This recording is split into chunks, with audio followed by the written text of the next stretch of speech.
Every wasted minute is a piece of your life you can never get back.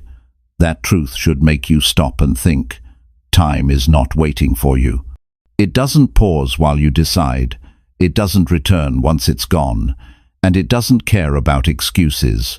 The way you use your minutes shows how much you value your life. Ask yourself, how many days have slipped by while you promised yourself you would start tomorrow? How many opportunities have been lost because you allowed distraction, delay, or comfort to steal your time? This is not about having more hours. It's about learning to use the ones you already have with purpose and clarity. In this audiobook, you will discover how to stop wasting time, how to act when it counts, and how to turn each day into proof of your commitment. Your life changes the moment you start valuing every minute. Chapter 1. Stop delaying choices and decide what matters right now. When you think about your life, you realize something very simple, but often ignored. Every choice you delay is a piece of your life wasted. Every minute you sit back and wait for a perfect moment, you lose a chance to grow, to build, to change something important. Time doesn't ask your permission to move. It goes forward whether you're ready or not. The question is, are you going forward with it, or are you standing still, hoping for another chance? Most people get stuck because they delay choices. They wait for more confidence, more money, more approval, more certainty. But the truth is, waiting doesn't make life easier. Waiting doesn't give you courage. Courage is built by doing, not delaying. You will never find a perfect moment because life was never designed to give you perfect conditions. If you want things to change, you must decide now. The longer you hold back, the heavier the decision becomes, and the harder it feels to act. Think about your own days. How many times have you told yourself you'll start tomorrow? How many times have you carried the same decision for weeks, months, maybe even years? It could be applying for that opportunity, fixing your health, starting a project, or having an honest conversation. You carry it, you think about it, and you wait. But waiting has a cost. The cost is your peace of mind, your progress, and your time. That's why if you want to make every minute work for you, you must stop delaying choices and decide what matters right now. When you delay, you train your mind to live in hesitation. You make it normal to say, "not today." And once hesitation becomes a habit, it follows you everywhere. You hesitate to speak up. You hesitate to take action. You hesitate to believe in yourself. Life gets smaller because you've given away your power to indecision. But the opposite is also true. When you train yourself to decide, even in small things, you create momentum. You prove to yourself that you can act, that you can trust yourself, that your time matters. Ask yourself this question. What choice have you been delaying that you know deep down must be made? Don't soften it. Don't escape it. Face it. Because the longer you run from it, the more it controls you. Deciding doesn't always mean you know exactly how things will turn out, but it means you're willing to step forward.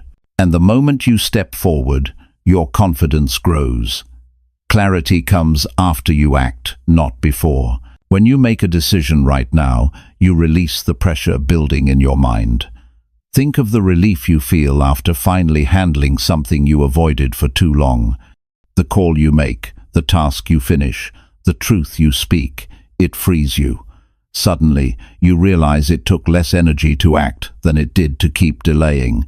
That's the psychology of action. Doing creates power. Waiting steals it. If you want to make your minutes count, start by cutting out the weight of indecision. Decide what matters to you and move. If it's your health, decide today to walk, to eat differently, to take care of your body. If it's your career, decide today to apply, to learn, to build the skills you need.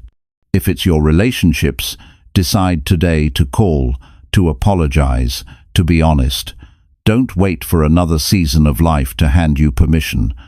Life doesn't wait, and neither should you. Notice how you feel when you're stuck in delay.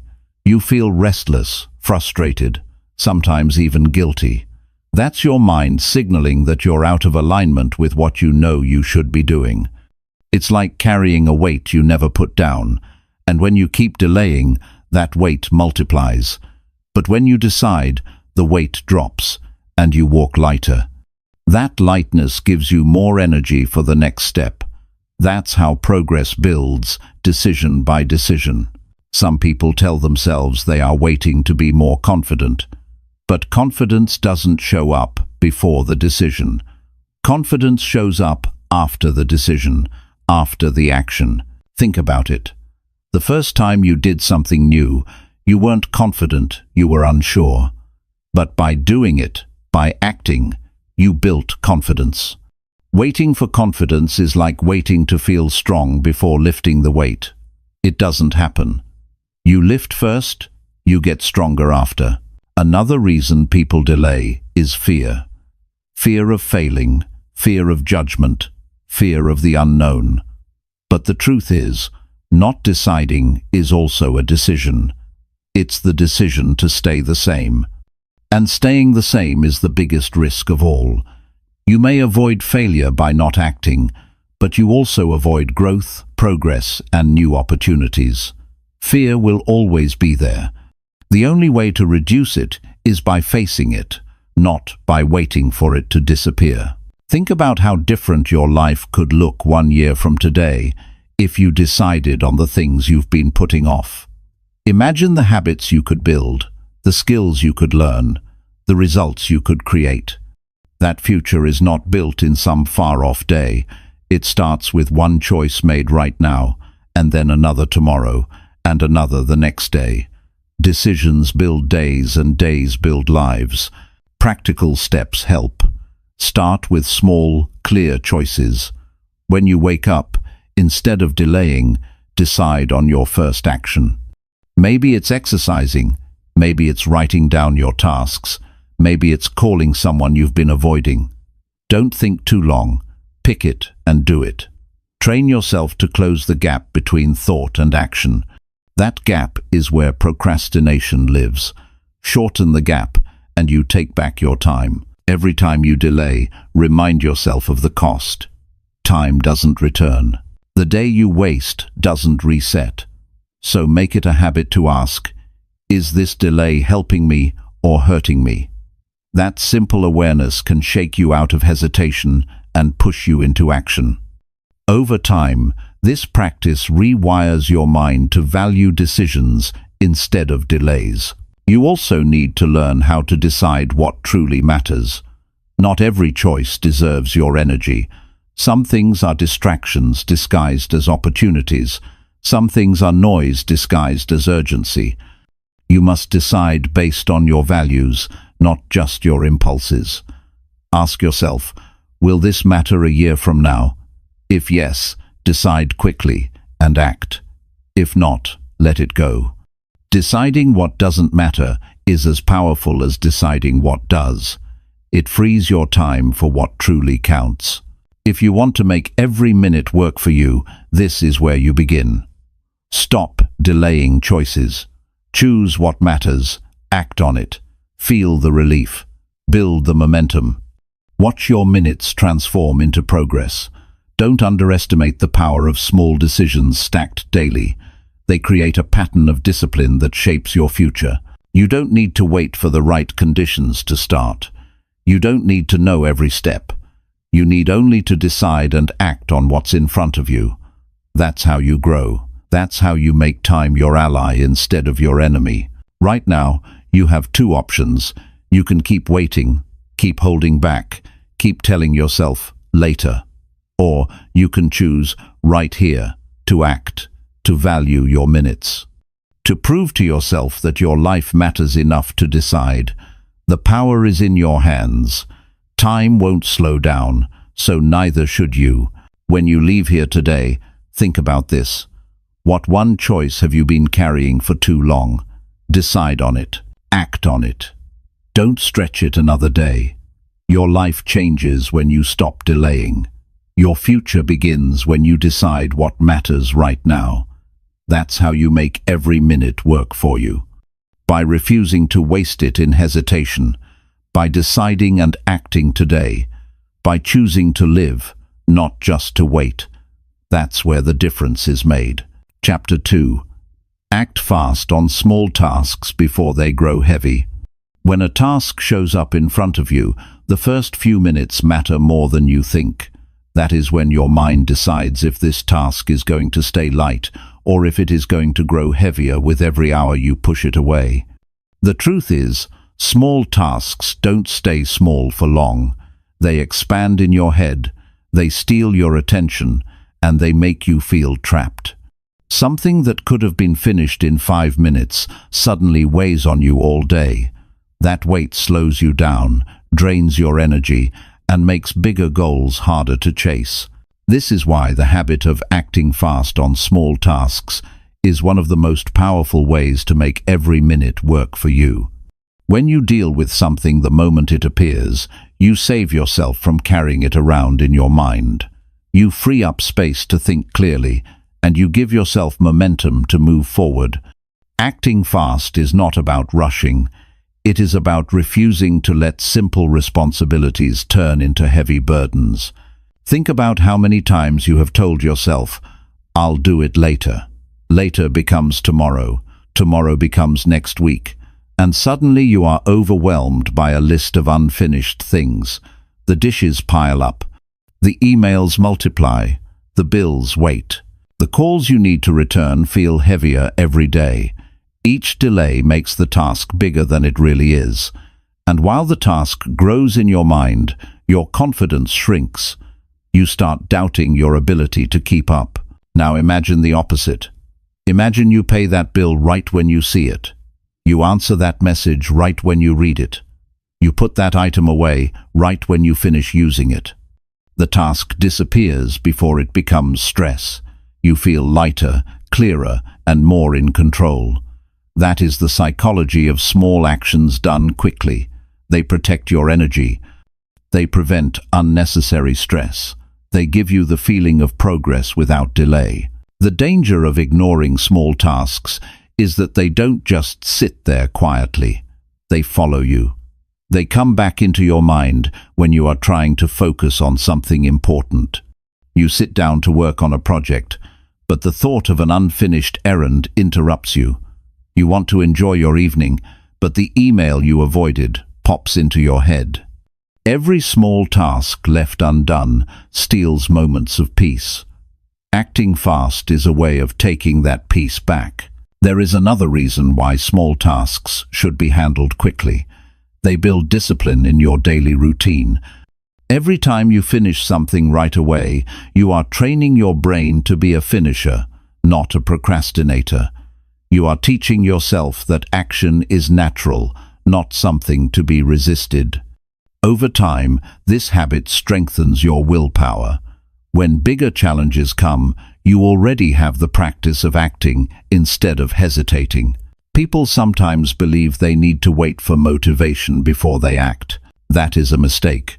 Motivation comes after action, not before.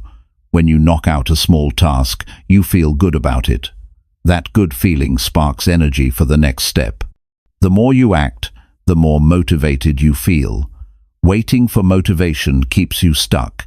Acting creates motivation. Another mistake people make is thinking small tasks don't matter. They think only big goals deserve attention, but small tasks build the foundation of your life. They are the minutes between the big moments. If you ignore them, they pile up and block your path. If you take care of them quickly, they keep your path clear, so you can focus on what matters most. The small things make the big things possible. Here is how you can apply this. The moment you see a task that takes less than 5 minutes, do it right away. Don't put it on a list. Don't tell yourself you'll handle it later. Act now. Over time, you'll notice how light your mind feels. You'll see how much more energy you have for the bigger work. You'll stop carrying the weight of unfinished business and start moving freely. Acting fast also builds trust with yourself. Every time you keep a promise to act immediately, you strengthen your self-respect. You stop being the person who delays. You become the person who handles things. That shift in identity changes how you see yourself. You stop making excuses because excuses don't match who you are anymore. You start holding yourself to a higher standard because you know you can live up to it. There's a deeper psychological effect as well. Small, unfinished tasks create mental clutter. They fill your brain with open loops. Your mind constantly reminds you about what you haven't done. This is why people feel stressed even when they're not busy. They are carrying dozens of little things they've avoided. By finishing tasks quickly, you close those loops. You give your brain rest. You free up mental energy for creativity, problem-solving, and meaningful work. Think about the difference in how you feel at the end of a day where you acted fast versus a day where you delayed. On the first day, you feel accomplished. You fall asleep knowing nothing small is hanging over you. On the second day, you feel unsettled. You know tomorrow is already overloaded because today's tasks spilled over. One choice makes you peaceful, the other makes you restless. Which life do you want to live? Acting fast is also a way to respect other people's time. When you respond quickly, when you deliver on your word, you build trust. People see you as reliable. Opportunities open up because people know they can count on you. On the other hand, when you delay, you frustrate others. You weaken your reputation. The world doesn't reward hesitation, it rewards reliability. One of the most important parts of this habit is learning to take the first step immediately, even if the whole task can't be finished at once. If something feels big, break it down. Do the first 5 minutes now. That first action shrinks the weight of the task. It changes it from overwhelming to manageable. And once you start, you often find it wasn't as hard as you thought. You also need to notice how you feel when you put something off. That discomfort, that mental heaviness, is a signal. Don't ignore it. Use it as a reminder that the easiest time to act is now. The longer you wait, the more resistance grows.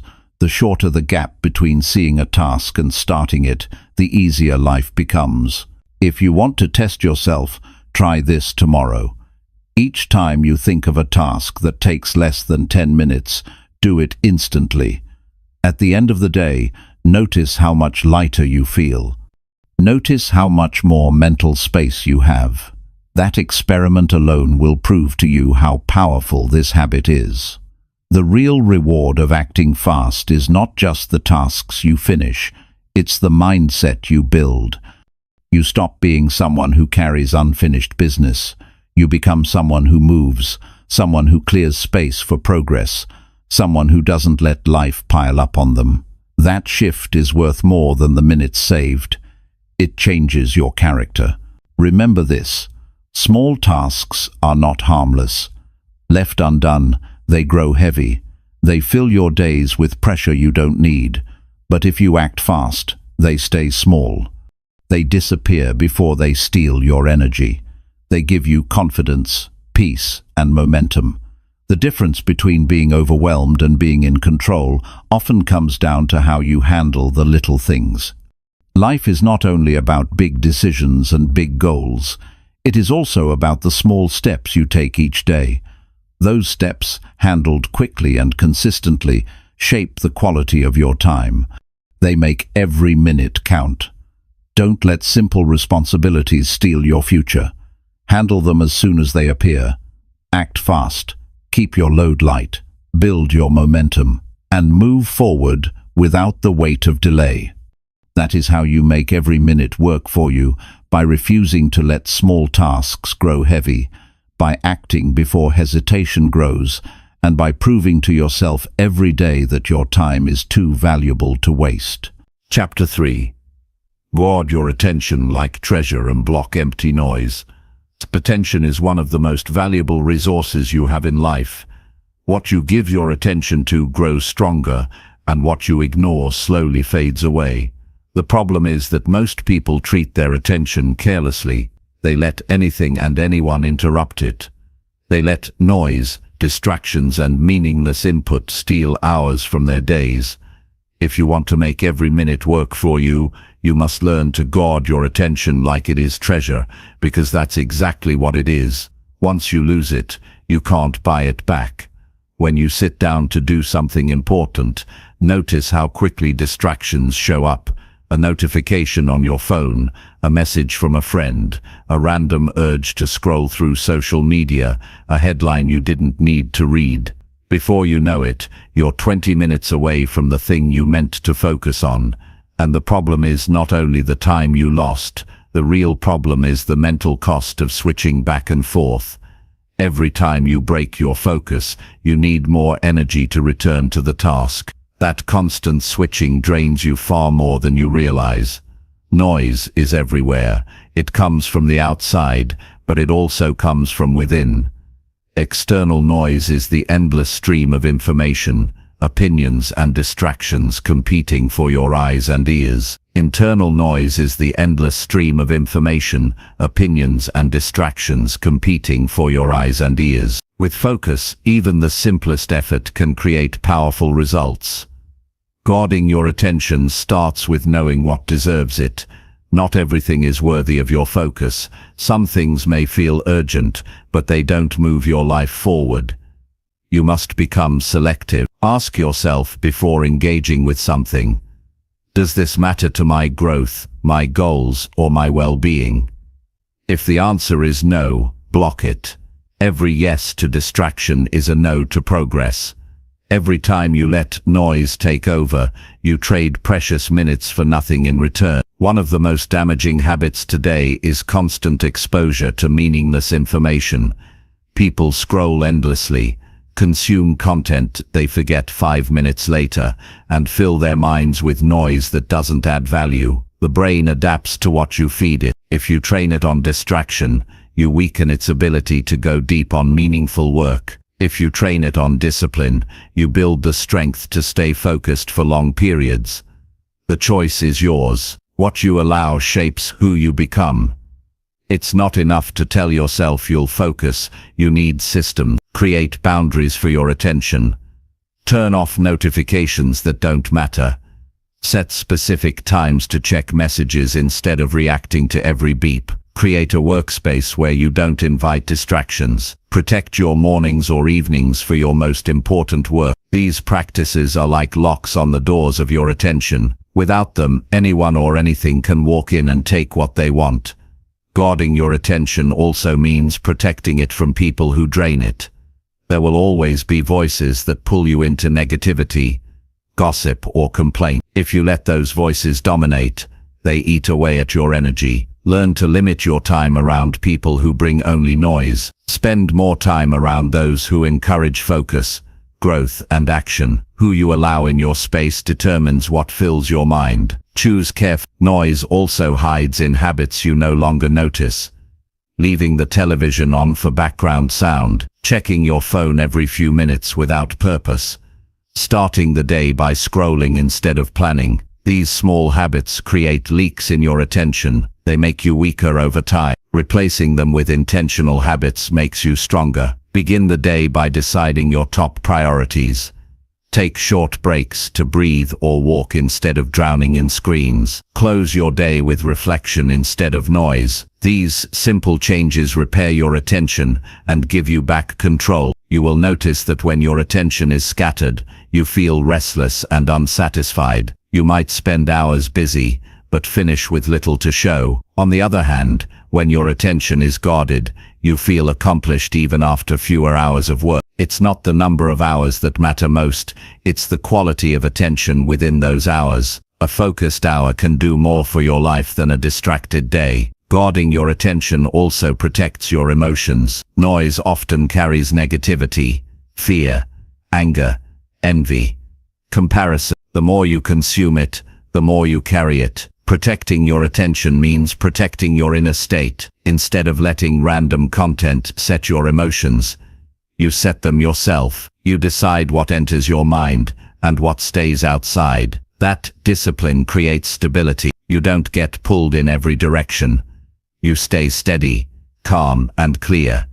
Think about how many dreams have been delayed, not because people lacked talent or resources, but because they let distractions eat away at their time. They never finished the book, never started the business, never learned the skill, because their attention was stolen 1,000 times a day. If you want your life to be different, you must fight for your focus. Treat it as seriously as money, health, or relationships, because without it, those other areas suffer too.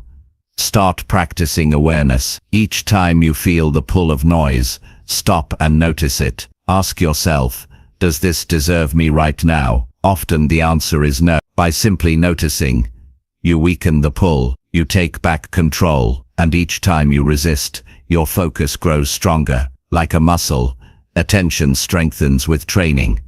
Some people will argue they need distractions to relax. The truth is, distraction doesn't relax you, it numbs you. Real rest comes from silence, nature, movement, or meaningful connection, not endless noise. Learn to give your mind quiet time. In that quiet, you'll find clarity and ideas you could never hear over the noise. You don't need to eliminate all noise at once.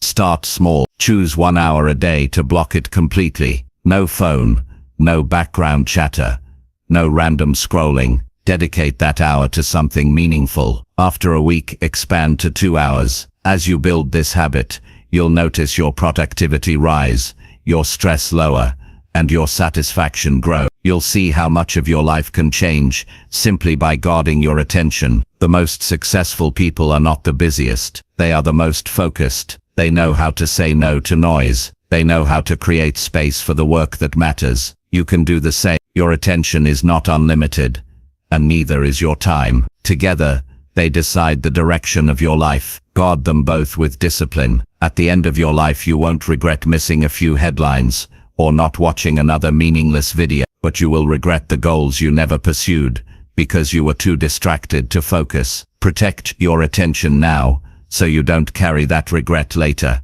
Making every minute work for you means choosing carefully where you place your focus. Block out the empty noise. Value your concentration as much as your time. Decide each day what deserves your attention and what doesn't. When you master this, your minutes will no longer slip away into distractions. They will build something lasting, something meaningful, something you are proud of. Guard your attention like treasure, because it is the foundation of every result you want. If you lose it, everything else weakens. If you protect it, everything else grows. That choice belongs to you each day, and the sooner you make it, the sooner your minutes begin to truly matter.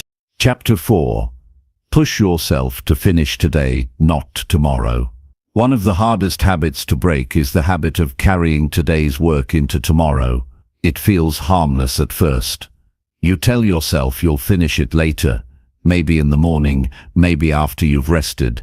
But when tomorrow arrives, the weight is still there, heavier than before, because now you're not only facing a new day's demands, but also the leftovers from yesterday.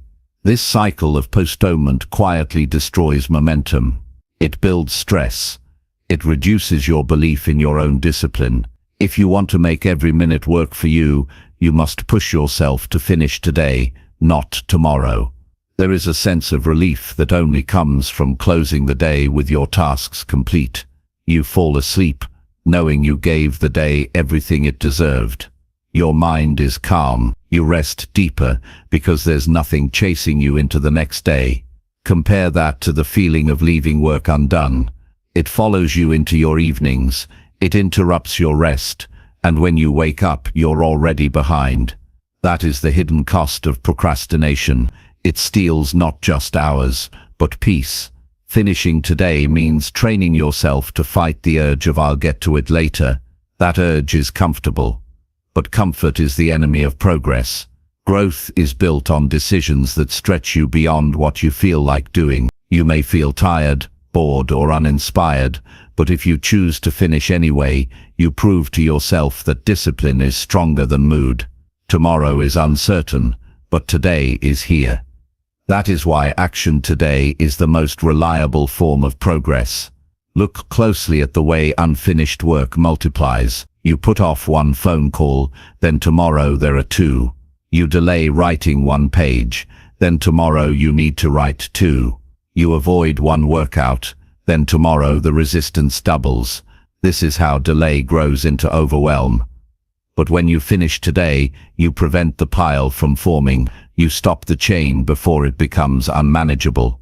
This principle applies in every area: career, health, relationships, and personal goals. The psychology of delay is simple. The mind seeks escape from discomfort. But the more you escape, the weaker you become. Every time you finish today, you reverse that pattern. You build resilience. You train yourself to face discomfort directly and come out stronger. Over time, you begin to see challenges not as threats, but as opportunities to strengthen your discipline. And that shift changes everything. Some people believe they work better under pressure, so they put things off until the last minute. In reality, they're trading quality for urgency. The work becomes rushed, the stress multiplies, and the satisfaction disappears. Finishing today means respecting the task enough to give it your best, not your last-second effort. Pressure should come from within, not from deadlines chasing you. That is how excellence is built. The habit of finishing today requires clarity. You cannot finish what you haven't defined. Begin your day by deciding what must be completed before you rest. Not what you'd like to do, not what would be nice to check off, but what is non-negotiable. Write it down, keep it visible. As the day goes on, remind yourself that rest will only feel complete when this is done. That clarity turns vague intentions into specific commitments. There is also discipline in learning how to close small loops before they grow. If a task can be finished in a few minutes, handle it immediately. If it requires more time, schedule it firmly into today. Refuse to let it drift into tomorrow's list. Your mind will resist at first, but the relief you feel once it's complete will outweigh the discomfort of doing it. Over time, you begin to crave that feeling of completion more than the temporary relief of postponing. Think about your evening. If you close the day with undone work, you feel restless. But if you finish, you enter the evening with pride. That pride fuels your confidence for tomorrow. Success is not built on grand gestures once in a while. It is built on daily completion. The habit of finishing strengthens your identity as someone who follows through. That identity becomes the foundation for everything bigger you want to achieve. Another hidden benefit of finishing today is the freedom it gives you tomorrow. Instead of waking up already behind, you start fresh. Your energy is not divided. You are not cleaning up yesterday's mess. You are moving forward, not catching up. That freedom compounds over time. Weeks and months of finishing today create years of consistent growth. Years of postponing create decades of regret. Some will argue they don't have enough time to finish everything today. But the truth is, it's not about time, it's about decisions. You finish what you decide is essential. If you allow distractions, wasted hours, and meaningless activity to steal your time, of course you won't finish. But if you cut out the unnecessary and focus on what truly matters, you'll realize you always had the time. The problem was never the clock. The problem was attention. Finishing today also requires honesty. Be honest about what you avoid. Avoidance doesn't remove the task, it delays the discomfort. Each time you avoid, you add another layer of stress. Face the reality. The only way out of a task is through it. No amount of delay makes it disappear. What you finish today stops owning you. What you delay controls you. Practical steps help build this discipline. Start by creating a daily cutoff point, a time by which essential work must be completed. Hold yourself to it. If you normally drift until late, set an earlier deadline. At first it will feel strict, but soon it becomes freeing. You are no longer chasing work late into the night. You are managing it within the day. Another step is to create a ritual of closure. Review what you've done, check it off, and acknowledge the completion. This ritual reinforces the satisfaction of finish. There will be days when you feel exhausted and tempted to push tasks into tomorrow. Those are the days when finishing matters most. If you can train yourself to finish even when tired, you build an unshakable discipline. You won't always feel strong, but you can always choose action. Strength is built in moments of weakness when you act anyway. Finishing today is also an act of respect for your future self. Tomorrow's you deserves a clean slate, not leftover problems. When you leave things unfinished, you punish the person you'll be tomorrow. When you finish, you gift them freedom. That simple perspective shift can give you new motivation. You're not just finishing for today, you're protecting tomorrow. Notice the people who achieve consistent success. They don't carry piles of unfinished work. They build the discipline of closing tasks daily. That discipline frees their energy for bigger goals. The difference is not talent, luck, or intelligence. It's the refusal to let today spill into tomorrow. You can build that same habit. It starts with one choice at a time. Every day ends with a question. Did I finish what mattered? If the answer is yes, you move forward with pride. If the answer is no, you fall behind. Each day is an opportunity to prove your discipline, to value your minutes, and to build the future you want. Tomorrow is not promised. All you truly have is today. That is why finishing matters so much. The truth is simple. Unfinished work is wasted potential. Completed work is progress. You get to decide which you live with. When you finish today, you step into tomorrow with strength. When you delay, you drag yesterday with you. Over time, that difference decides who you become. Push yourself to finish today. Don't trust tomorrow to carry what you avoided. Life rewards those who act now, not those who wait. Each day is a chance to prove that your time matters, that your commitments mean something, and that you are capable of follow-through. Make today count by closing it strong. That is how you make every minute work for you, by refusing to leave your work unfinished, by showing up for your goals today, and by never giving tomorrow what should be done right now. Chapter 5. Turn pressure into action instead of hiding from it. Pressure is not something to escape from. Pressure is part of life. Everyone faces it, whether in work, in family, in health, or in decisions that carry weight. The difference between people who grow and people who stay stuck is not that one has less pressure. The difference is how they respond to it. Most people run from pressure. They delay, they hide, or they numb themselves with distractions. But that only makes the pressure heavier. The strongest choice you can make is to turn pressure into action. When you act, you transform the energy of pressure into progress instead of pain. Think about what pressure really is. It is a signal that something matters. You don't feel pressure about unimportant things. You feel it when your choices have consequences, when your responsibilities demand attention, when your goals challenge you to rise higher. Pressure is evidence that your life carries weight.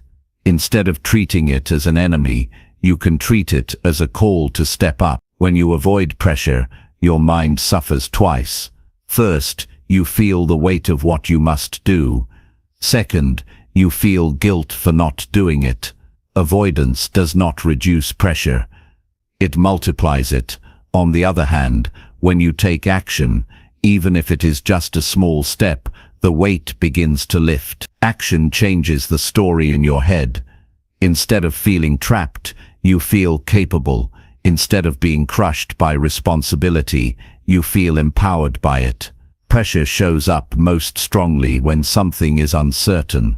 You don't know if you will succeed. You don't know how hard it will be. That uncertainty creates tension. But tension is not a curse. It is a tool. Just like a muscle grows by resisting weight, your character grows by resisting pressure. If you let yourself collapse under it, you stay weak. If you use it as fuel to act, you grow stronger. Think of the times in your life when you felt the most pressure. Maybe it was before an exam, a presentation, a critical decision, or a conversation you were afraid to have. Now ask yourself, what happened once you finally acted? Most of the fear vanished. The build-up was worse than the reality. That is the nature of pressure. It looks bigger in your mind than it is in reality. The cure is not more time thinking, it is action. Action turns pressure into focus. When you act, your energy moves toward the solution. Instead of circling the problem, pressure narrows your vision, and if you let fear control it, you freeze. But if you push forward, the same narrow vision gives you sharp focus. The very thing that felt heavy becomes the reason you get more done in less time. This is why some people perform best under pressure. They don't run from it, they channel it. To make this practical, notice how you respond the moment pressure shows up. Do you freeze, distract yourself, or complain? Or do you take the first possible step forward? The habit of acting immediately rewires your brain. You stop associating pressure with fear and start associating it with action. Over time, pressure stops feeling like a threat and starts feeling like a trigger for productivity. You must also understand that pressure is not proof you are failing. Many people confuse the two. They feel pressure and assume it means they are not strong enough, not ready, not capable. In reality, pressure is proof that you are being stretched. You only grow by being stretched. If you never feel pressure, you are living far below your potential. If you embrace it, you find out how much more you can do than you ever thought possible. The temptation to hide from pressure comes from the desire for comfort. Comfort feels safe, but safe does not equal strong. Safe does not equal successful. Growth requires discomfort. If you make comfort your standard, you will never reach beyond the average. If you make progress your standard, you will learn to handle discomfort until it becomes natural. That is how you turn pressure into action. Another thing to remember is that pressure often comes from deadlines. Deadlines can be stressful, but they are also useful. They force you to act within a time frame. Without them, tasks expand endlessly. Instead of resenting deadlines, use them as motivators. They create urgency that keeps you from wasting time. When you commit to finishing within the pressure of a deadline, you train yourself to deliver even when it is uncomfortable. That discipline is worth more than the temporary relief of postponement. The way you talk to yourself under pressure also matters. If your inner voice says, "I can't handle this," the pressure will crush you. If your voice says, "I will take one step now," the pressure turns into movement. Self-talk directs your focus. Positive self-talk, under pressure, is not pretending everything is easy. It is reminding yourself that action is always possible, and one step forward is always within your control. You also need strategies for staying calm while acting under pressure. Deep breathing, short breaks, and mental resets allow you to stay steady without collapsing. But the key is not to stay still too long. Rest briefly, then return to action. If you rest too long, rest turns back into avoidance. The balance is important enough to recharge, not enough to retreat.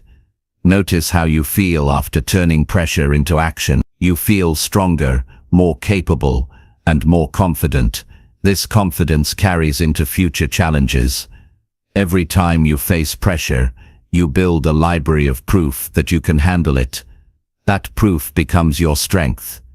Instead of fearing the next challenge, you remember the last one you overcame. That memory gives you courage. In relationships, pressure shows up in difficult conversations. Many people avoid them, hoping problems disappear. But problems grow in silence. Action means speaking honestly, even if it is uncomfortable. Pressure can push you to communicate, to set boundaries, to repair trust. Hiding from it only builds resentment. Facing it builds respect and clarity. In health, pressure shows up when your habits catch up with you. Ignoring it makes things worse. Action means exercising, eating better, seeking help when needed. The earlier you act, the lighter the pressure becomes. Waiting only increases the cost. In finances, Pressure shows up when bills pile up, debts grow, or responsibilities demand attention. Many hide from it, pretending it isn't there. But ignoring money problems only multiplies them. Action means creating a plan, cutting unnecessary spending, finding new ways to earn, and sticking to discipline. Facing it early makes it manageable. Avoiding it makes it overwhelming. Pressure is not something to fear. It is something to use. Each time you feel it, remind yourself that it is an invitation to act. The action may be small, but it shifts the weight. Once you move, you regain control. Waiting only makes the mountain taller. Moving makes it smaller step by step. Over time, turning pressure into action builds resilience. You stop breaking down at the first sign of stress. You stop running from responsibility. You learn to stand firm, to move forward, to take ownership. This resilience becomes part of your identity. You stop doubting yourself because you've proven to yourself many times that you don't hide, you act. Life will always bring pressure. That will never change. What can change is your response. You can train yourself to see pressure as a signal to act, not a reason to run. The moment you shift this perspective, your relationship with stress transforms. You no longer see it as something crushing you. You see it as something sharpening you. Every day will bring moments of pressure, big and small. Use them as practice. Don't look for ways to avoid them. Look for the next step you can take. The habit of action turns pressure into progress. That habit, repeated day after day, gives you strength no comfort zone can offer. When you reach the end of your days, it won't be the pressure you remember. It will be the actions you took despite it. Those actions will define the life you lived, the goals you reached, and the example you set. So never waste your energy hiding from what life demands. Face it, act on it, turn every ounce of pressure into forward motion. That is how you build strength. That is how you build character. And that is how you make every minute of your life count. Chapter 6. Catch yourself wasting time and switch back to focus. One of the greatest skills you can build in life is the ability to notice when you are wasting time and to bring yourself back to focus immediately. Most people drift without realizing it. They start with good intentions, but within minutes they are pulled into distractions that have nothing to do with their goals. Hours pass, and when they finally notice, it is too late.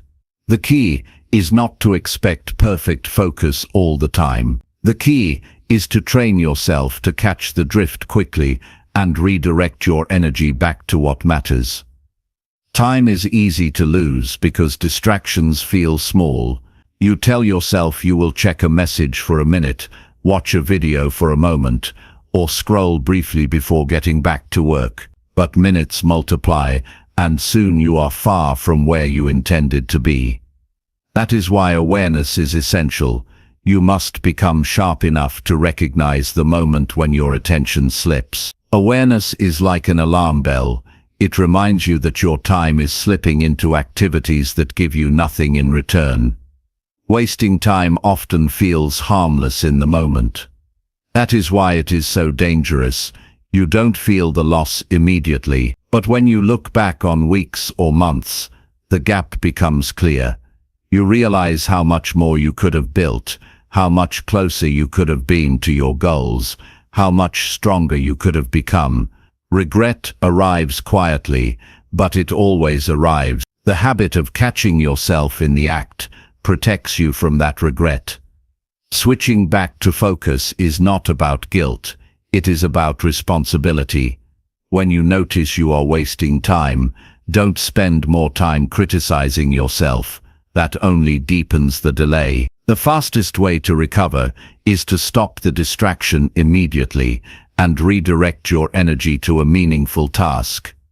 Every second spent dwelling on failure is another second wasted. Train yourself to act, not to dwell. Think about the difference in how two people handle distraction. One notices they are wasting time and decides, "I've already lost focus, so today is ruined." They give up and continue wasting hours. Another notices they are wasting time and decides, "I will stop now and return to work." They may have lost 10 minutes, but they save the rest of the day. That single choice makes the difference between a wasted day and a productive one. The habit of switching back to focus quickly is a discipline you can strengthen. At first, you may only notice after a long time, but the more you practice, the faster you catch yourself. Eventually, you'll notice within minutes, and over time, you'll notice within seconds. That awareness gives you control. Distractions don't vanish, but they no longer own you.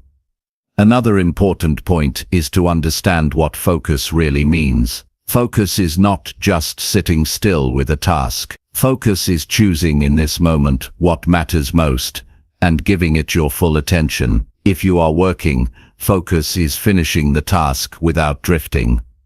If you are resting, focus is truly resting without the pull of endless noise. If you are with someone, focus is being fully present without letting your mind wander to your phone. Catching yourself when you lose focus is not just about work, it is about living fully in each moment. Many people waste time because they don't have clear priorities. When you don't know what matters most, distractions look more attractive. You drift because you have nothing solid to anchor your time. That is why clarity is essential. Begin each day knowing exactly what you must accomplish. Write it down, keep it in front of you. When you notice yourself drifting, this clarity pulls you back. You don't waste time wondering what to do next. You already know.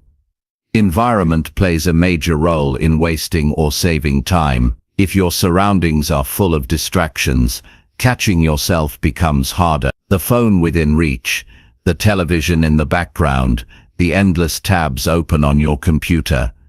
These are traps waiting to catch your attention. You can't rely only on willpower. You must design your environment to reduce temptation. Put the phone in another room. Close the tabs that don't serve your work. Create a space where focus is natural. Another tool is to build small checkpoints into your day. Stop every hour and ask yourself, am I using this hour wisely? If not, adjust immediately. These checkpoints act like course correction. They prevent you from drifting too far. Without them, you might waste half a day before noticing. With them, you never go long without awareness. Notice how your body feels when you waste time. You may feel restless, unsatisfied, or even guilty. These feelings are signals.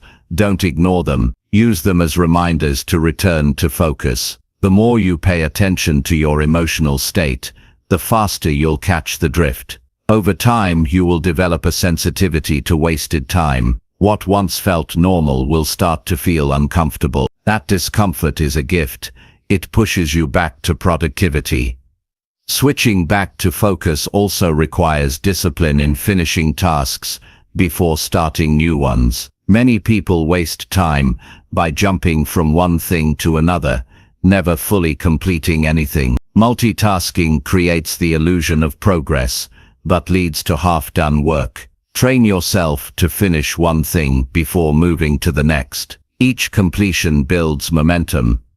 Each distraction broken strengthens your confidence. You must also be honest about the activities you call rest. Some activities give you real rest: walking, reading something meaningful, spending time in silence. Other activities only waste time disguised as rest. Endless scrolling or mindless watching leaves you more tired, not more refreshed. Learn the difference. Choose rest that restores you, not rest that numbs you. Catching yourself wasting time is not about perfection. You will drift. You will slip. What matters is how fast you return. Don't let small slips turn into wasted days. Interrupt the cycle early. The faster you return, the stronger you become. This practice creates a sense of control that most people never experience. Instead of feeling like time owns you, You begin to own your time. Over the course of weeks and months, the effect compounds. Every moment you save by switching back to focus builds into hours, hours build into days, days build into months of progress. What once felt like a small choice to stop wasting time and focus again becomes the reason your life looks completely different. The truth is, everyone wastes time. The difference is what you do once you notice. Do you surrender and keep drifting? Or do you switch back to focus and recover the rest of the day? That single decision separates those who succeed from those who fall behind. When you catch yourself, remind yourself of the cost of delay. Every minute wasted is a minute you will never get back. That reminder is not meant to create fear, but urgency. Urgency that pushes you into action now, not later. Life is too short to drift for hours in activities that leave you empty. Life demands presence, attention and action. Make this your standard. I will waste less by noticing faster. Each time you bring yourself back, you strengthen your discipline. Each time you notice earlier, you sharpen your awareness. Over time, this habit becomes who you are. You become the kind of person who values minutes too much to let them slip away. At the end of your life, the hours you wasted won't matter to anyone but you. The hours you focused, the work you finished, the relationships you nurtured, that will matter to everyone around you. Don't let your story be one of wasted potential. Make it a story of awareness, discipline, and consistent return to focus. The practice is simple but powerful. Notice when you drift. Stop the distraction. Return to the task. Do this over and over until it becomes natural. This is how you take control of your time. This is how you make sure your days are not swallowed by meaningless activities. This is how you create a life built on intention instead of accident. Your time is too valuable to waste. Train yourself to guard it by catching the drift early and switching back to focus. That habit will separate you from the majority of people who live distracted lives. It will give you progress where others have excuses. It will make every minute of your life count towards something meaningful. Chapter 7. Use the hardest hour to build the strongest habit. Every day gives you hours that feel easy and hours that feel difficult. The easy hours don't demand much from you. You can go through them almost without thinking, but there is always an hour that feels heavier than the rest. It could be the early morning when you don't want to rise. It could be late in the evening when you feel drained. It could be the middle of the day when distractions are strongest. That hardest hour is where your discipline is tested most. If you use that hour wisely, you build a level of strength that no comfortable moment can give you. This is where the strongest habits are created, not in the hours when you feel ready, but in the hours when you don't. The reason this works is because discipline is like a muscle. It doesn't grow in ease, it grows in resistance. The hardest hour is resistance in its purest form. It pushes against you, telling you to rest, to quit, to wait. Most people surrender. They tell themselves they'll try again later. But later never has the same effect. Later is softer. Later doesn't shape you the same way. The moment when you least want to act is the very moment that builds the deepest change when you push through. Think about it. Anyone can act when they feel good. Anyone can keep going when energy is high. That doesn't separate you from the crowd. What separates you is the choice to act in the moment when it feels hardest. That's the choice that rewires your mind, that proves to yourself that your excuses have no power. When you win the hardest hour, the easier hours become automatic. Habits are not built in the mind alone. They are built in repeated action, and repeated action during the hardest hour carries a special weight. It's like striking the strongest blow at the toughest wall. Each time you show up during that difficult period, you carve a deeper groove in your character. You send yourself a message: I am the kind of person who shows up even when it's hard. That identity becomes unshakable. Consider the hour of waking up. For many people, getting out of bed early is the hardest thing they face each day. The body wants more sleep. The mind argues for comfort.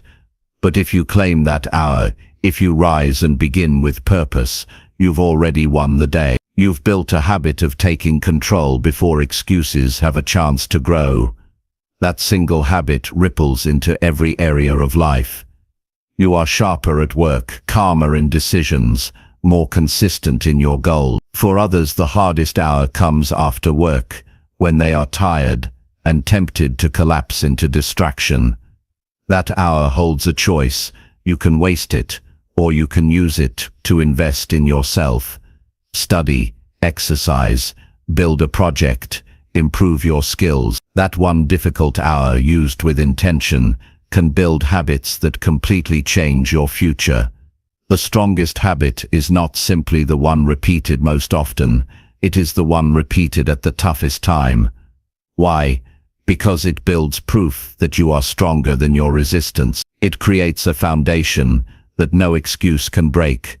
Once you've proven you can act in the hardest hour, acting in every other hour becomes natural. You must learn to prepare for this. The hardest hour doesn't arrive by surprise, it shows up regularly. Know when it happens for you, identify it, then decide in advance what you will do with it. Write it down. When that hour arrives, don't negotiate with yourself. Act. Do the thing you promised yourself. Even if it's only for a short time, the act of showing up changes everything. There is also a mental shift you must make. Stop seeing the hardest hour as an enemy. See it as a gift. That hour is the place where growth lives. That hour is where you separate yourself from the old version of you who gave in too easily. That hour is where the stronger version of you is born. Instead of dreading it, welcome it. Say to yourself, "This is where I get stronger." That mindset changes the meaning of struggle. Many people waste years waiting for easier conditions. They wait until they feel ready, until life gets calmer, until motivation rises. But the truth is, easier conditions never come. Life is full of difficult hours. If you keep waiting for ease, you never build the habits that carry you forward. The secret is to act in difficulty, not to wait for relief. Habits built in the hardest hour also last longer. Why? Because they are grounded in discipline, not emotion. Emotion fades, motivation disappears, but discipline, once built, remains. When you've trained yourself to act at the toughest moment, you no longer depend on how you feel. You depend on your decision. That stability is what makes a habit stick. Practical application matters here. Choose one habit that would change your life if repeated daily. Place it in your hardest hour.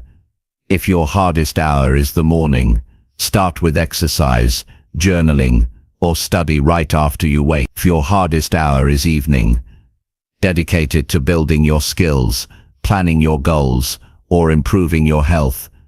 Protect that hour. Nothing else enters it.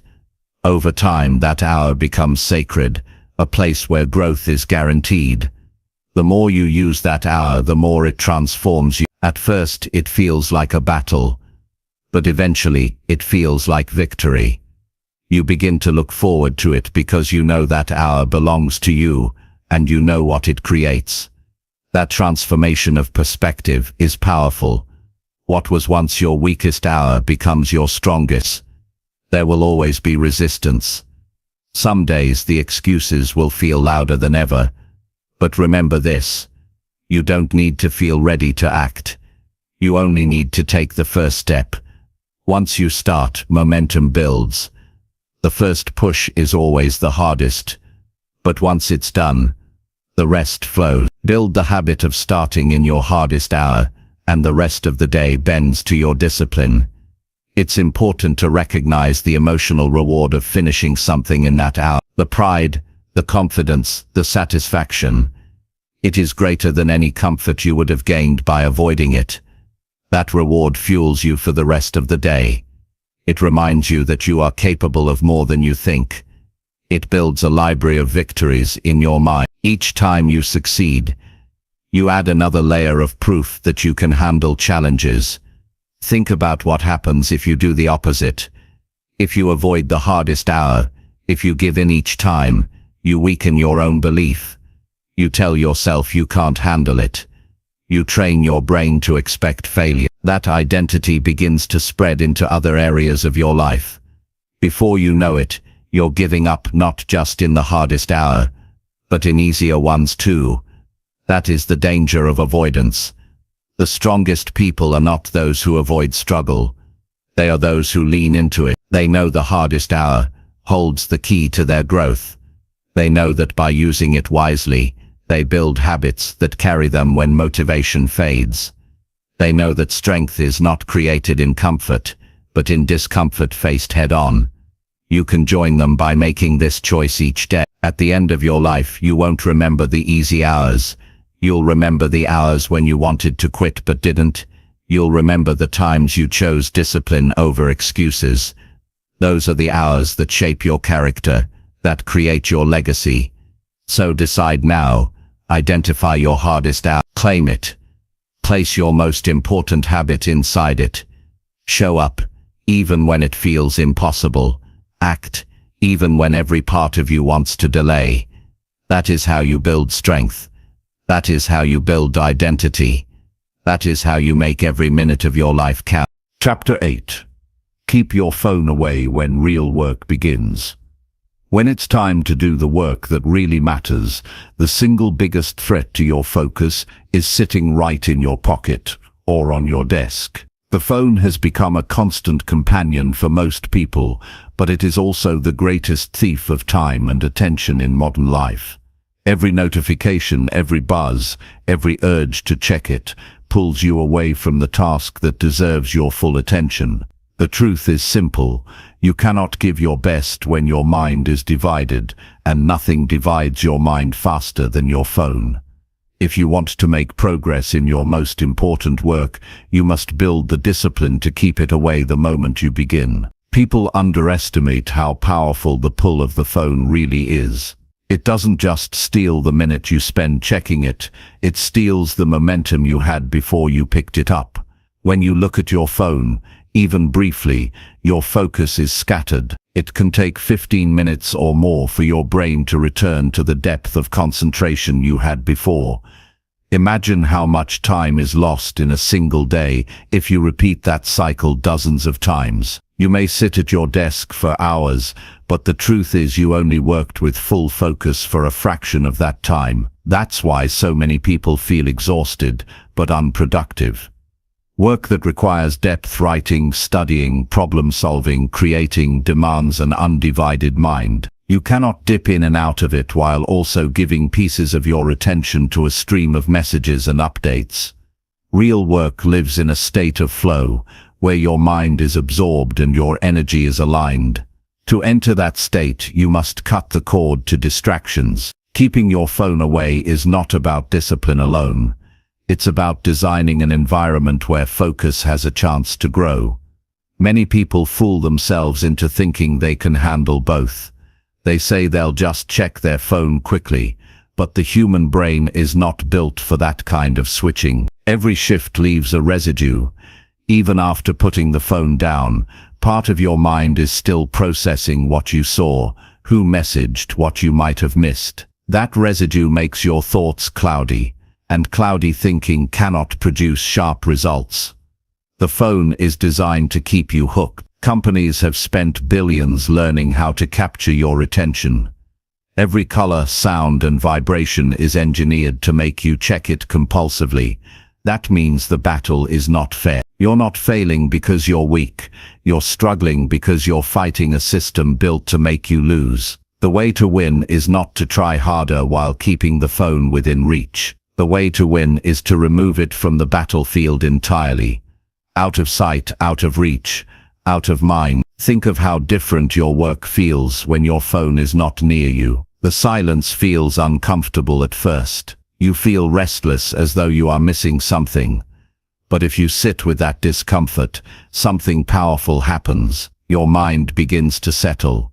You sink deeper into your task. Minutes stretch into blocks of time where you forget to check anything because you are absorbed in creating, building, or solving. That is the level of focus that produces results worth being proud of. Ask yourself how many important goals in your life have been delayed because your phone took the minutes that should have been dedicated to them. How many times have you sat down to work only to lose half the hour scrolling? The cost is not just lost minutes. The cost is lost opportunities, lost ideas, and lost progress. If you want to change your future, you must first change how you protect your present moments. Keeping your phone away when real work begins is a habit that takes practice. At first it feels strange. You reach for it without thinking. Your hand moves before your mind notices. This is proof of how deep the habit has become. But every time you resist, every time you choose focus instead, you weaken the old pattern and strengthen a new one. Over weeks and months, your reflex changes. The urge grows weaker, and the peace of working without interruption grows stronger. Practical strategies help. Put your phone in another room when you start. If you need it for emergencies, keep it silent and face down where you can't see the screen. Set specific times to check it, maybe after 90 minutes of work or during scheduled breaks. Don't leave it as an option in the middle of your task. The more barriers you create between yourself and your phone, the more space you give your mind to work deeply. The reward of this discipline is enormous. You'll notice you finish tasks faster. You'll notice you remember more, understand more, and create better results. The stress of half work, half distraction begins to fade. Instead of feeling scattered at the end of the day, you feel accomplished. You know you gave your best effort to what truly mattered. That feeling builds self-respect, and self-respect builds confidence. Some people resist this advice because they fear missing out. They believe they must always be available. But ask yourself honestly, how many of those interruptions truly mattered? Most of the time they don't. Most of the time the world does not end. If you respond an hour later, what does matter is whether you use your limited time to build a life you're proud of. Constant availability to others often means complete unavailability to your own goals. You must decide which matters more. There is also a psychological freedom that comes when you detach from your phone. You realize how often it dictated your actions without you choosing. Each buzz pulled you like a puppet on a string. By keeping it away, you cut the strings. You regain the power to decide where your attention goes. That freedom is priceless, and once you experience it, you never want to give it up. Imagine what you could build in a year if you consistently worked with undivided focus. A book written, a business launched, a body transformed, a skill mastered. All of it is possible when you give your best hours to deep work instead of shallow distraction. The difference is not in talent or intelligence.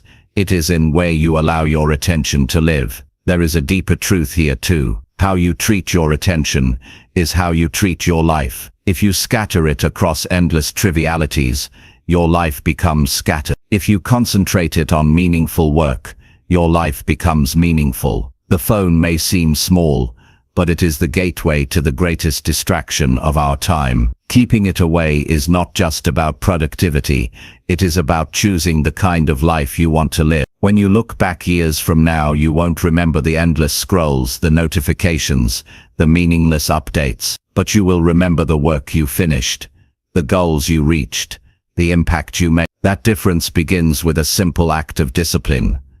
Put the phone away when real work begins. Protect the sacred space where your focus builds your future. Every time you choose focus over distraction, you are shaping your identity. You are proving to yourself that you value your time, that you value your potential, that you are willing to do what others won't. Over time, this identity compounds into results that set you apart. Others will wonder how you achieved so much. The answer will be simple.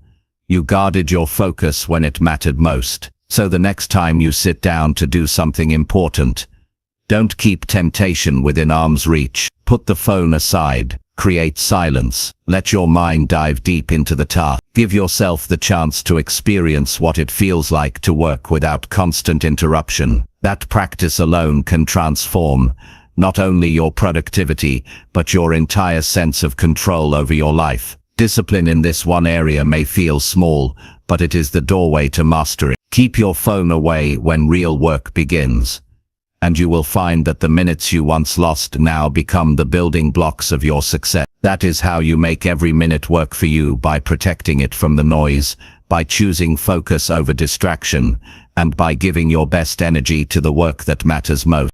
Chapter 9. Push through boredom and see progress come alive.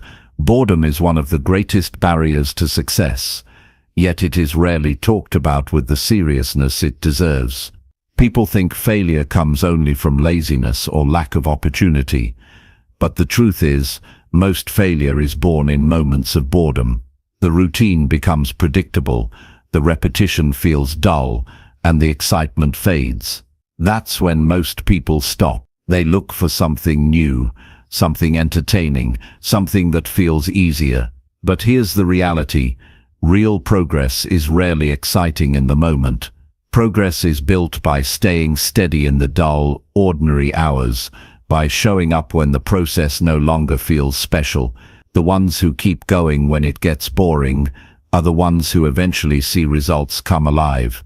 The human mind craves stimulation. It wants novelty, change, and reward. That's why the beginning of any journey feels good. The start of a workout plan, the first days of a new job, the launch of a project, it all feels fresh. You feel motivated, hopeful, full of energy, but then the routine sets in. The workouts blend together, the tasks become repetitive, the excitement fades. That's when the real test begins. If you quit during boredom, you never reach the point where progress reveals itself. You remain stuck in a cycle of starting and stopping, always chasing the next exciting thing, but never experiencing the satisfaction of long-term results. Pushing through boredom requires a shift in perspective. You must stop expecting every day to feel thrilling.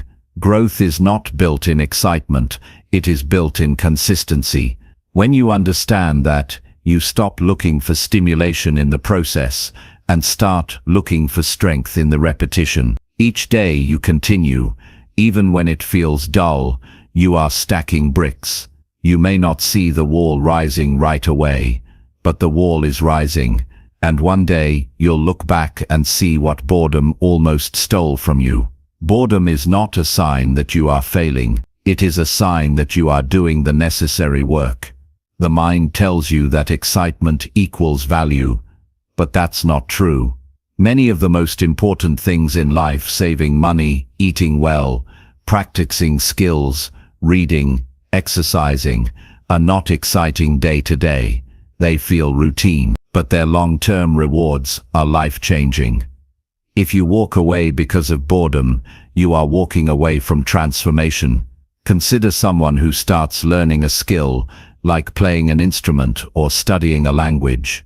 In the beginning, each new lesson feels like progress, but after weeks or months, the learning slows. Improvement feels less obvious. The practice sessions feel repetitive. This is where most people quit, but the ones who push through boredom cross into a new level of mastery. They unlock abilities they never would have reached if they stopped. The difference is not talent. It is endurance through boredom. The same principle applies to fitness. The first weeks of training often bring visible results, but then the body adjusts, and progress slows. Workouts feel repetitive. People lose interest. That's why gyms are full in January and half empty by March. But those who stay through the dull months are the ones who transform their bodies by summer. Progress rewards the patient, not the easily distracted. To master boredom, you must learn to respect routine. Routine is not the enemy. It is the structure that allows growth to happen. Every great achievement is built on routines that felt boring to the person doing them. Athletes practice the same moves thousands of times. Writers return to the page every day whether they feel inspired or not. Entrepreneurs work long hours on unglamorous details before success becomes visible. If they stopped because it felt dull, the world would never see their results. One practical way to push through boredom is to break your focus from results and place it on process. Instead of asking, "Am I seeing progress yet?" ask, "Did I do the work today?" When you measure progress by daily action instead of immediate results, boredom loses its power. The results will come, but only if the actions remain. By rewarding yourself for showing up, you make consistency the goal. Consistency, not excitement, is what creates breakthroughs. You must also recognize boredom as a form of resistance. It is your mind testing you. It asks, "Are you serious or are you only here for fun?" If you give in, the mind learns it can stop you anytime by making things feel dull. But if you push through, the mind learns that boredom no longer works on you. That victory makes you stronger, not only for the current task, but for every challenge that follows. Switching your perspective on boredom also helps. Instead of seeing it as wasted time, see it as proof that you are on the right path. Boredom is the toll you pay to cross the bridge to mastery. It is not a signal to stop, it is a sign to keep going. Every time you endure boredom, you move closer to the day when progress becomes visible again. That day always comes, but only for those who keep going. Another strategy is to simplify your expectations. Too many people demand excitement from every effort. They think they need to feel inspired to act. That is not true. You don't need inspiration to keep going. You need discipline. Discipline is what carries you through the plain days, the repetitive hours, the stretches where nothing feels new. Discipline is stronger than boredom. When you rely on discipline instead of feelings, you gain control. It's also important to track your progress. Boredom blinds you to how far you've come. By writing things down, measuring your effort, or keeping a record, you create proof that progress is happening even if you can't feel it daily. The numbers don't lie. The pages written, the hours practiced, the steps taken, they all add up. That record becomes your reminder that boredom does not mean failure. It means you are building something real. Boredom also trains patience. In a world where people want instant gratification, patience is rare. But patience is a superpower. When you learn to stay with something long enough, you gain access to results that impatient people will never see. Pushing through boredom is how you practice patience. It teaches you to keep your eyes on the long game instead of chasing short bursts of excitement. You will also discover that boredom often gives way to breakthroughs. Many great ideas, insights, and moments of clarity come during repetitive work. Your mind, no longer distracted, begins to connect ideas in the background. This is why some people say their best thoughts come while walking, exercising, or doing routine tasks. By enduring boredom, you create space for deeper creativity to emerge. Don't confuse boredom with lack of purpose. Sometimes boredom makes you question why you started. But remind yourself, the goal did not change just because the excitement faded. Your reasons for beginning are still valid. Return to them, write them down, place them where you can see them. When boredom tempts you to stop, your reasons remind you why you must continue.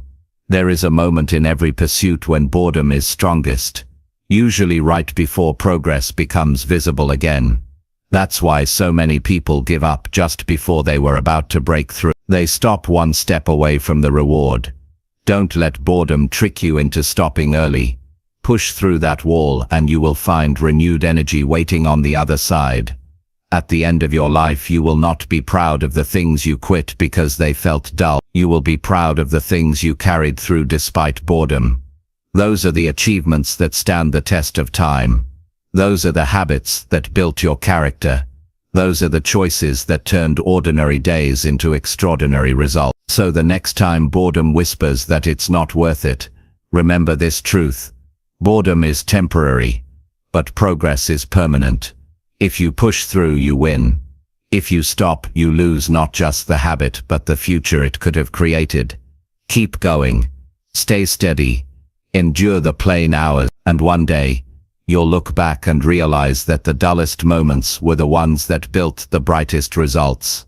That is how progress comes alive, not by chasing excitement, but by pushing through boredom until your consistency turns into achievement. Chapter 10. Treat every minute as proof of how serious you are. Every minute tells a story about you. It reveals how much you value your time, how much you respect your goals, and how serious you are about the life you claim you want. You can say with words that you want success, discipline, or change, but your minutes tell the truth. If your minutes are spent drifting, if they are scattered across distractions and wasted in careless choices, then no amount of words can cover the fact that you are not committed. But if your minutes are spent with intention, if they are directed toward growth, learning, building, and strengthening, then your seriousness is undeniable. Time never lies. It shows exactly who you are becoming. When you begin to treat every minute as proof of your seriousness, life shifts. You stop waiting for tomorrow to improve your habits. You stop pretending you have endless hours to waste. You recognize that each minute holds weight, and that what you do with it compounds into the kind of life you build. 1 minute of laziness may feel harmless, but multiplied across days and years, it turns into wasted potential. 1 minute of effort may feel small, but stacked across time, it turns into mastery.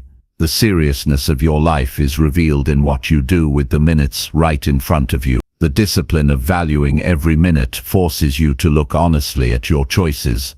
What do you reach for when you are tired? How do you spend the time between tasks? Do you default to entertainment and distraction, or do you use that time to move forward? When you begin to measure yourself by minutes instead of vague intentions, excuses fall apart. The clock makes things simple. You either used this minute well, or you didn't, and there is nowhere to hide from that truth. Many people sabotage themselves by treating time as if it were infinite. They live as though they will always have tomorrow to improve. That false sense of abundance makes them careless, but the reality is harsh. Time is limited, and it is slipping away whether you use it or not. The people who achieve extraordinary results are not always the smartest or the most talented. They are the ones who live with the urgency of knowing every minute counts. They understand that how they spend their minutes today is the clearest reflection of how serious they are about their future. Think about someone training for greatness. Every practice, every repetition, every drill may look small, but each minute spent with focus is proof of commitment. On the other hand, skipping practice, delaying effort, or choosing distraction over discipline is proof of carelessness. Success is never an accident. It is a reflection of how consistently someone values their time. You cannot hide your seriousness. It is written in the minutes you spend. The way you treat your minutes also affects the way others see you. People notice how you use your time. If you waste it, they know you are not serious. If you protect it, they respect you. Time discipline builds credibility. When you are known as someone who values every minute, opportunities come to you because people trust that you will use them well. Treating your minutes with seriousness doesn't just shape your future, it shapes your reputation. You might ask, how do I begin living this way? The first step is awareness. Start by noticing where your minutes actually go. Pay attention to the small decisions. How long you linger on your phone, how quickly you return to work after breaks, how much time you give to meaningless activities. Awareness alone is powerful because it reveals how many opportunities you've been throwing away. Once you see the truth, you can no longer pretend you are serious while wasting time. The second step is commitment. Decide that from this day forward, you will treat your minutes as evidence. Every time you choose to use a minute wisely, you are proving to yourself that you are serious. Every time you waste one, you are proving the opposite. That level of accountability may feel uncomfortable, but it forces growth. It removes the gap between what you say and what you do. The third step is action. Fill your minutes with choices that align with who you want to become. If you want to be healthier, use minutes to prepare meals, to move your body, to rest with intention. If you want to be wealthier, use minutes to learn skills, to create, to manage your money. If you want better relationships, use minutes to listen, to connect, to show care. Every area of life improves when you start respecting your minutes. There will always be temptations to waste time. Distractions are designed to be easy. They require nothing of you. But seriousness demands effort. It demands that you choose the uncomfortable path of growth over the comfortable path of waste. Each time you resist distraction, each time you stay with the task at hand, you are proving that you value your future more than temporary ease. That is the mark of seriousness. Some may argue that it's exhausting to treat every minute with such weight, but the truth is, you don't need to be perfect. You need to be intentional. Rest is important. Enjoyment is important. But even rest and enjoyment can be intentional. Rest when it serves you, not when you're running away from work. Enjoyment when it recharges you, not when it distracts you endlessly. The difference between serious people and careless people is not that one never rests. It is that one rests with purpose, while the other wastes time mindless. As you practice this discipline, you will notice a new sense of pride. At the end of the day, you will look back at how you spent your hours, and you will see proof. Proof that you were serious about your goals.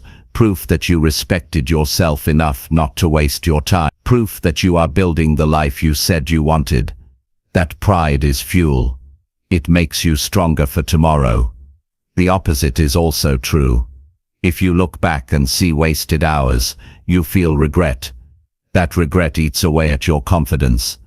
You begin to doubt your ability to change. You tell yourself stories to soften the pain. I was tired. I'll do better tomorrow. But those are excuses, not evidence. The evidence is always in how you spent your minutes. And if you don't change, those wasted minutes add up to wasted years. This is why urgency matters. Don't wait for a new year, a new month, or even a new week to begin living seriously. Start now. The next minute is already arriving. Fill it with intention. Do something meaningful with it. Prove your seriousness today, not tomorrow. Each day you delay is another day you show yourself that you are not committed. Change the message. Prove yourself now. Over time, this practice reshapes your identity. You stop seeing yourself as someone who tries and fails. You begin to see yourself as someone who values time deeply. That identity becomes powerful. It guides your choices automatically. When faced with distraction, you no longer ask, "Do I want to waste this time?" You already know the answer. You already know that every minute matters. You already know that every minute matters. You already know that seriousness is shown, not spoken. And here's the deeper truth. The life you want is already within reach, but only if you start treating time as the treasure it is. You don't need another secret strategy. You don't need to wait for someone else to give you permission. You need only to use your minutes wisely, to stack them into hours of progress, to let those hours build days of achievement, and to let those days create years of transformation. Every person has the same number of minutes each day. Some use them as proof of discipline, focus, and commitment. Others waste them and wonder why life never changes. You get to choose which one you become. You get to decide whether your minutes show seriousness or carelessness. And you make that decision, not once, but every single day, every single hour, every single moment. So ask yourself right now, if someone looked at how you spent your last 100 minutes, would they say you were serious about your goals? If not, change it. If yes, strengthen it. Let your time speak for you. Let your actions be your proof. Let your minutes reveal the truth that you are committed, focused, and determined. Because in the end, words fade, excuses fade, intentions fade, but the way you spend your time leaves a record that cannot be erased. Treat every minute as proof of how serious you are, and your life will become the undeniable evidence of your discipline, your commitment, and your greatness.